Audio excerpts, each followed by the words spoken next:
নমস্কার, আমি এসআইআর এর ফর্ম ফিল আপ নিয়ে একটা ছোট্ট করে ভিডিও নিয়ে এসেছি, যাতে তোমরা তাড়াতাড়ি বুঝতে পারো এবং খুব সহজেই ফর্মটা ফিল আপ করতে পারো নিজেই বাড়িতে। তো এখানে প্রথমেই একটা 5 ফুট একটা ছবি লাগিয়ে নেবেন এবং দেখুন প্রথমে লেখা আছে জন্ম তারিখ, তারিখ, মাস ও বছর। এখানে তারিখ দিবেন, পরে মাস দিবেন এবং পরে বছর। এবার আধার নম্বর যে যার আছে সেটা দিয়ে দেবেন।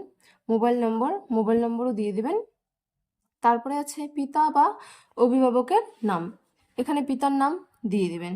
এবার দেখুন লেখা রয়েছে যে পিতা বা অভিভাবকের এপিক নম্বর যদি থাকে, এখানে এপিক নম্বর মানে ভোটার কার্ডের নাম্বার, তাহলে তোমরা ভোটার কার্ডের এপিক নাম্বারটা দিয়ে দিবে। যদি বাবা মৃত হয় তাহলে এপিক নম্বর দেওয়ার কোনো দরকার নেই।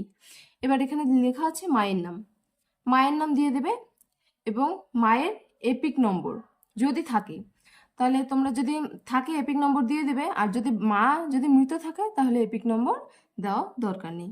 এবার স্বামী বা স্ত্রীর নাম, যদি তোমরা স্বামী করো তাহলে স্ত্রীর নাম দিতে হবে, আর যারা স্ত্রী করবে ফর্মটা ফিল আপ তারা স্বামীর নাম দিবেন।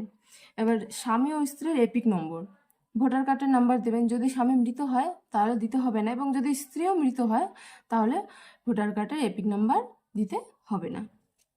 এবার দেখুন যাদের 2002 সালের ভোটার লিস্টে নাম রয়েছে তারা এই বাঁ দিকটা করবেন, আর যাদের 2002 সালের ভোটার লিস্টে নাম নেই তারা এই ডান দিকটা করবেন। তাহলে আমি এখানে বাঁ দিকটা দেখাচ্ছি কিভাবে করতে হবে।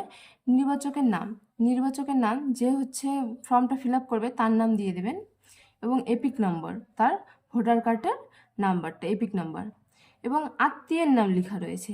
এবার দেখবেন 2002 সালের ভোটার লিস্টে ওখানে লেখা আছে, আপনার নাম যেখানে লেখা থাকবে তার সাথে লেখা থাকবে আত্মীয়ের নাম, মানে কার ইয়েতে তোমরা ভোটার কার্ড বানিয়েছো ওখানে আত্মীয়ের নাম লেখা থাকবে এবং সম্পর্ক লেখা থাকবে। এখানে যদি তোমরা বাবার বাড়ির থেকে করো ভোটার কার্ডটা তাহলে তোমার বাবার নাম থাকবে, আর যদি শ্বশুর বাড়িতে বা স্বামীর বাড়িতে এসে যদি তোমরা ভোটার কার্ড বানিয়ে থাকো তাহলে এখানে স্বামীর নাম আসবে।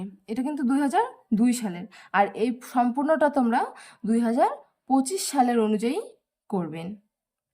এবার 2002 সালেরটা এখানে আসি। এখানে লেখা আছে আত্মীয়ের নাম, তো আত্মীয়ের নাম লিখবেন যেটা লেখা থাকবে 2002 সালের ভোটার লিস্টে।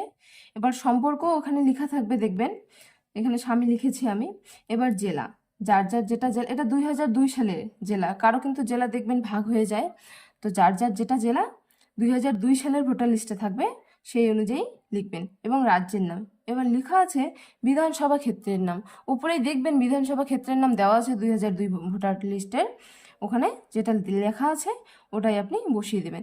এবার বিধানসভা ক্ষেত্রের নম্বর ওই একই পাবেন 2002 সালের ভোটার লিস্টে, ওখানে অংশের নম্বরও দেখবেন উপরেই লেখা আছে, অংশের নম্বর ক্রমিক সংখ্যা উপরে লেখা আছে।